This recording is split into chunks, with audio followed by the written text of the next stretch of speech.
want you to imagine, just for a second, that you have spent, well, pretty much your entire adult life building the world's absolute biggest company. Right. Just starting from nothing in a literal garage. Exactly. You started in that garage, you fought your way through the dot-com crash, you completely rewired global commerce, and now you are standing at the absolute peak of power.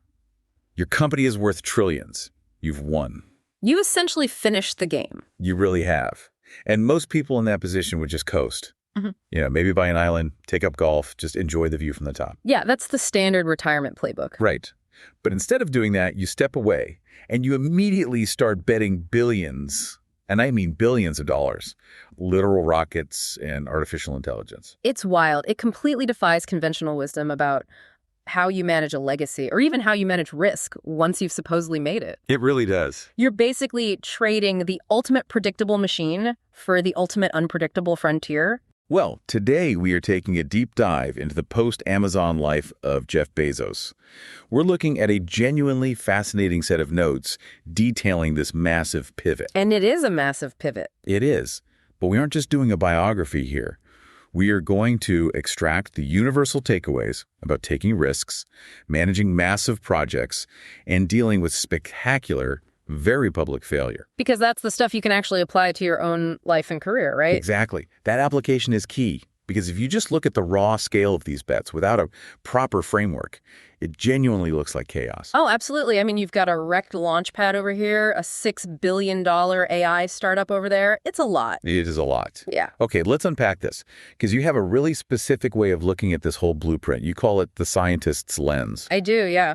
To really understand what's happening in these sources, we have to grasp the concept of long feedback loops. Okay, long feedback loops. Break that down for us. Sure. Think about how a typical publicly traded business operates. The entire corporate structure is optimized for the quarterly earnings call. Right, the 90-day sprint. Exactly. You launch a product, 90 days later, you see the sales figures, you adjust your strategy, report to the shareholders, and the cycle just repeats. It is a very short, very tight feedback loop. It's basically an optimization engine. You get this continuous dopamine hit of data telling you if you are right or wrong. Precisely. But when you look at these post-Amazon ventures, that timeline has been completely abandoned. Like, a rocket program does not give you a quarterly win. Definitely not. No. It gives you years of failed tests, explosions, and silence before you ever see orbit. You are optimizing for an experiment that might take, a full decade to read out. Wow. 10 years just to know if you're on the right track. Yeah. The operational reality is much closer to a multi-year, grant-funded scientific research program than it is to a finely tuned e-commerce platform. So you're moving from a world where you know instantly if, like, a new checkout button increases sales, to a world where you might not know if your engine architecture works for a decade. Exactly. And that scientist's lens, that psychological willingness to endure that massive decade-long feedback loop without any external validation, that is the only way to understand both his spectacular failures and his wins. Okay, so to understand these massive decade-long risks, we first have to look at how he actually freed himself up to take them. Right, because you can't do both. No, you really can't. You don't just casually start a space program on a Tuesday while running a global logistics empire. No, the timing of his departure is one of the most critical elements of this whole story. He stepped down as Amazon CEO in 2021. Which was a crazy time for e-commerce. It was. If you think back to that moment, it was arguably the absolute height of the company's power. They were riding the massive wave of the pandemic e-commerce boom. Right. Literally everyone on Earth was ordering everything online. The stock was at staggering heights. And stepping down at that exact moment is incredibly rare in the business world. We constantly see what's known as the founder's trap. The founder's trap. I like that term. Yeah, it's when a leader builds something incredibly successful, and they begin to identify so completely with that creation that their ego simply cannot let it go. So they cling to past success. Exactly. They confuse managing the status quo with actual innovation, which ultimately traps them in a company they've outgrown. It's a bit like a legendary showrunner leaving a hit TV series in its prime instead of letting it drag on for 5 mediocre seasons. Oh, that's a great analogy. Right. Like, you have the #1 show on television, the network is throwing dump trucks of money at you to stay. But the showrunner realizes, I've told the story I came here to tell. The machine is built. And if they stay, they're just maintaining the machinery. Exactly.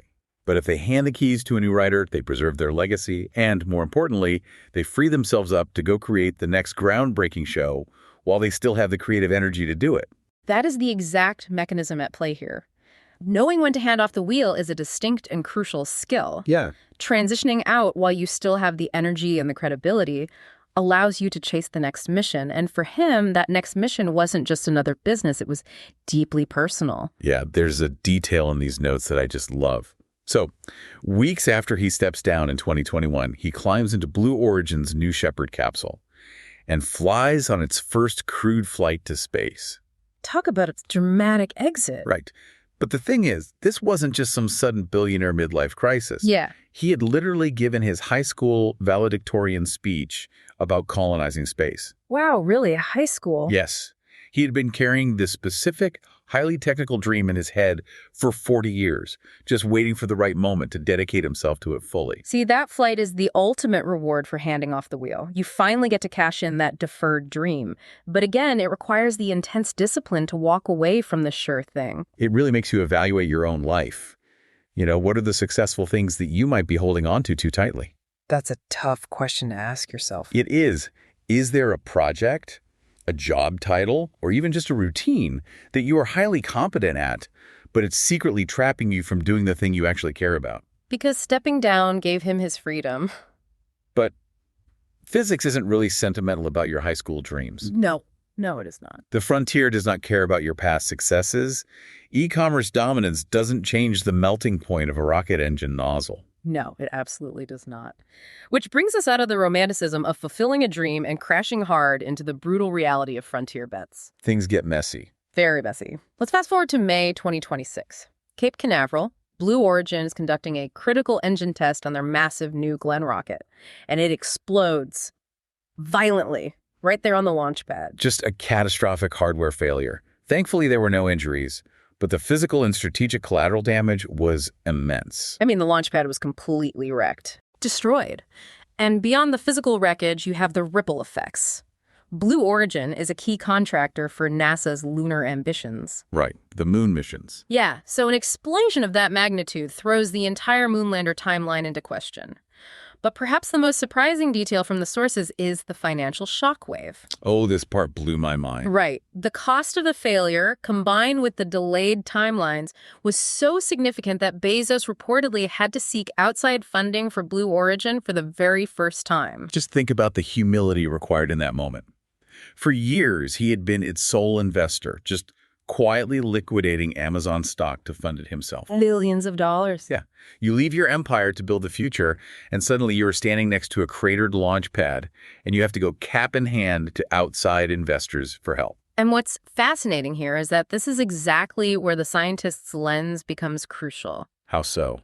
Well, when you are pushing the absolute boundaries of aerospace engineering, failure is incredibly public and it is brutally expensive. Yeah, you can't exactly hide a rocket explosion. No, you can't. But we have to distinguish between a test and a mission. An explosion during an engine test isn't necessarily a failure of the mission. It is often the explicit cost of finding the physical limits of your materials. So it's supposed to blow up. In a way, yes. You are literally pushing the hardware until it screams, trying to find the exact threshold where the metal tears apart. Wow. You don't know where the edge of physics is until you accidentally fall over it. Beautifully put. And in frontier tech, iterative design requires falling over that edge. The lesson isn't to avoid making the bet because the rocket might explode. Right. The lesson is about building in enough margin structurally, financially, and psychologically so that one explosion doesn't bankrupt the overarching mission. You have to survive your own failure long enough to pull the data from the wreckage. Exactly. Reinvention is a compounding skill. Okay, here's where it gets really interesting. Because in that exact same window of time, while he's dealing with a cratered launch pad and begging for outside capital for his space company, he is making another massive bet in a totally different sector. A completely different world. Right. In 2025, he co-founded an AI startup called Project Prometheus, focused on advanced manufacturing, and they launched with $6.2 billion in funding. Billion. With a B. It's just a staggering, almost incomprehensible amount of capital for an early-stage company. Wait, hold on. $6.2 billion into a single startup. It sounds reckless. It does sound that way to a lot of people. Because everyone right now is screaming about an AI bubble. It feels like every day there's a new startup promising the moon with generative AI, and a lot of highly intelligent people think the whole sector is massively overvalued. They do. So how is this not just a billionaire casually gambling at the casino? Well, it's a fair challenge, and the sources show it's a highly debated topic. But if we look at his specific philosophy on this, he has openly brushed off fears of an AI bubble. Really? He doesn't think there's a bubble. Not exactly. It's not that he thinks a bubble doesn't exist, but his argument is deeply historical. He believes that even if a space is highly speculative, and even if a massive bubble eventually bursts, the investment leaves behind genuinely useful technology and infrastructure. Oh, I see. You mean like the dot-com bubble in the late 90s? Exactly. Or the railroad boom of the 19th century. Right. During the dot-com crash, a ton of ridiculous companies went to zero, and everyday investors lost their shirts. Fortunes evaporated overnight. But during the mania, all those overvalued companies funded the laying of millions of miles of physical fiber optic cables across the ocean floors. Yes. So when the companies died and the dust settled, the physical infrastructure for the modern internet was just sitting there, ready to be used. That is the concept of infrastructure residue. Infrastructure residue. Wow. Fortunes were lost in 19th century speculation, but society got a transcontinental railroad out of it. He is applying that same macro-historical view to AI. So he's not worried about the short-term valuation. No. Project Prometheus isn't building a chatbot. They are using AI to optimize robotic assembly lines, synthesize novel alloys, and calculate thermal thresholds faster than human engineers can. Hard tech. Exactly. He believes the underlying technology is so fundamentally transformative to how we build the physical world that the speculative risk is worth the long-term infrastructural reward. I just want you to pause and imagine having that level of risk tolerance. It's hard to fathom. In the exact same time frame, you are dealing with a literal explosion that forces you to seek outside funding while simultaneously shrugging off a $6.2 billion AI bet because you're banking on the historical precedent of tech bubbles leaving behind good infrastructure. It really highlights a massive win in his post-Amazon life, the ability to continuously re-enter the frontier. Yeah. Reinvention is not a one-time event where you step down and do one new thing. The willingness to start something genuinely new, to face the very real possibility of looking foolish again and again, is itself a compounding skill. At an age where he could easily just be coasting on his legacy, he is continually placing fresh, high-risk bets. Always back to the scientist's lens. But those bets don't happen in a vacuum. When a rocket engine explodes in Florida, the shockwaves don't just stay at the launch pad. No, they definitely do not. They ripple out and violently collide with everything else you are building. Which introduces a whole new level of complexity. It's one thing to manage the physics of a rocket. It's another entirely to manage an interconnected corporate empire. Let's look at the fallout from that New Glenn explosion. It wasn't just NASA's moon timelines that got delayed.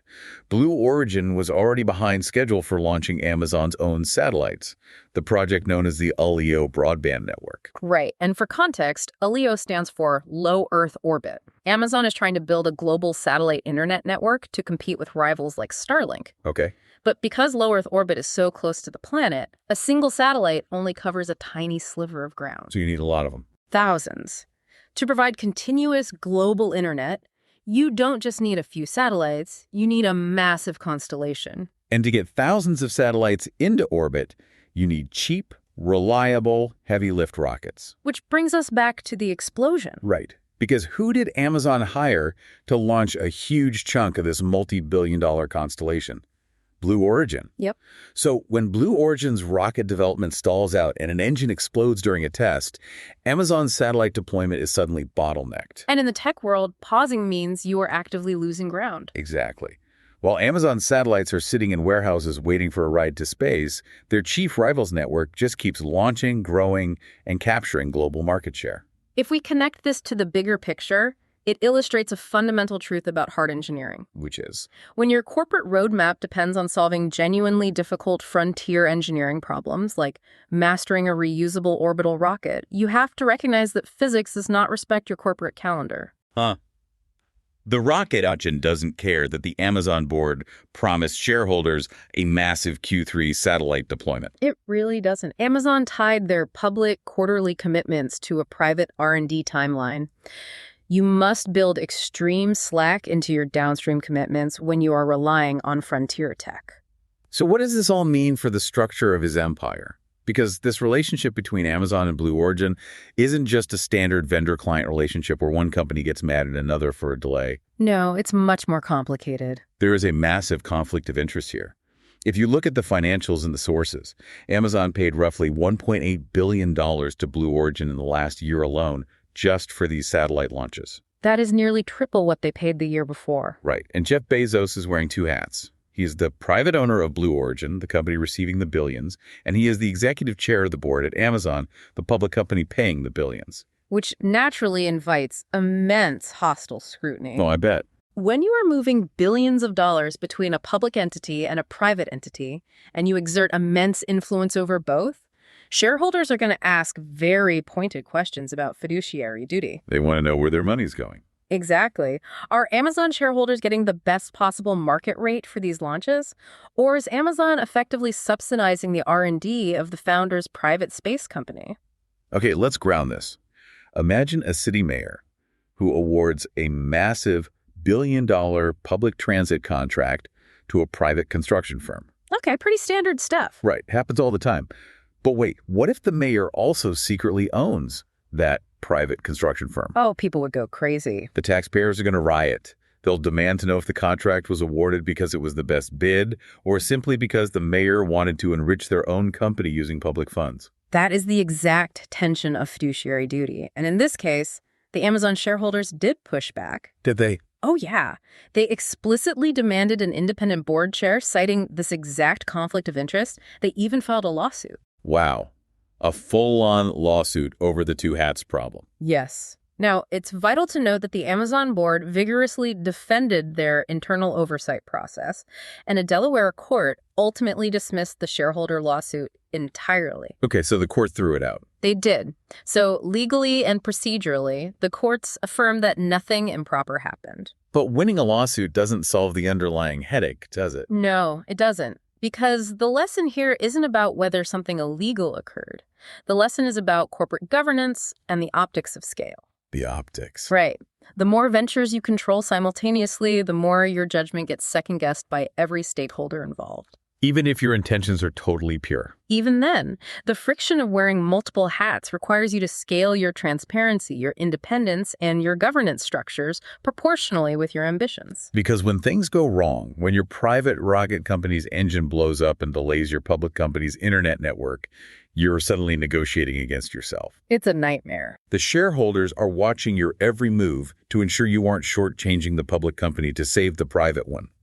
It is a logistical and ethical minefield. It's the inherent danger of being both the vendor and the client at a multi-billion-dollar scale. Your own failures become the bottlenecks for your other projects. Man, it's incredible to step back and look at this entire arc. We started at the absolute peak of the e-commerce mountain. We saw the profound discipline it takes to avoid the founder's trap, to hand off the keys while you still have the energy to pursue a 40-year-old dream. But we also saw the brutal tax, the frontier demand. Exactly. The very public humiliation of a cratered launch pad. The humility of having to ask for outside capital. The delayed satellite timelines. Yes, the interconnected nightmare when your private R&D failures delay your public company's timeline, inviting lawsuits and challenging your integrity. And yet, through all of that wreckage and scrutiny, the defining takeaway is that continuous compounding appetite for risk. Right. Shrugging off a $6.2 billion bet in the middle of an AI bubble because you firmly believe in the long-term infrastructure. It brings us right back to the scientist's lens. The takeaways here aren't just for billionaires trying to reach orbit. No, they're not. They are fundamentally about the cost and the immense reward of making long-horizon bets in a society that is obsessed with short-horizon results. Think about where this applies in your own life. Maybe you are navigating a major career pivot, moving from an industry where you were an absolute expert into one where you are a beginner again. That takes a lot of humility. It does. Or maybe you're pouring your heart into a creative project that won't see the light of day for 3 years. Or maybe you're just trying to build a meaningful long-term relationship. In all of those scenarios, you have to be willing to endure the short-term setbacks. You have to survive the failed experiments and the long periods of silence without external validation. You have to build in the margin emotionally and financially to survive your own explosions. Because if you panic at the first sign of failure, you'll never reach the larger goal. You have to survive your own explosions to pull the data from the wreckage. I love that. And that leaves us with one final provocative thought to take away from all this. Okay. We talked about his historical view on the AI bubble, how massive, speculative investments, even when they burst, leave behind genuinely useful technology. The railroads, the fiber optic cables, the robotic assembly lines. The necessary residue of speculation. Right. So if speculative bubbles, messy iterations, and incredibly expensive literal explosions on a launch pad are what actually lay the physical infrastructure of the future, is our modern corporate obsession with efficiency and avoiding failure at all costs actually the biggest threat to human progress? Oh, wow. Are waste and disaster simply the necessary taxes we have to pay to build a future? That is a question that completely upends the traditional business school mindset. We are taught to eliminate waste, to mitigate risk, to ensure a smooth, quarterly return. But the frontier doesn't run on efficiency, does it? It really doesn't. It runs on trial, error, and catastrophic learning. Something for you to mull over the next time you're terrified a project might blow up on you. Maybe it's supposed to. Maybe that explosion is exactly what you need to find a limit. Perfectly said. Thank you so much for joining us for this deep dive. Which of these lessons lands hardest for you? Are holding on too tightly to a past success? Or are you in the middle of a messy frontier bet? Think it over. Stay curious, and we will see you next time.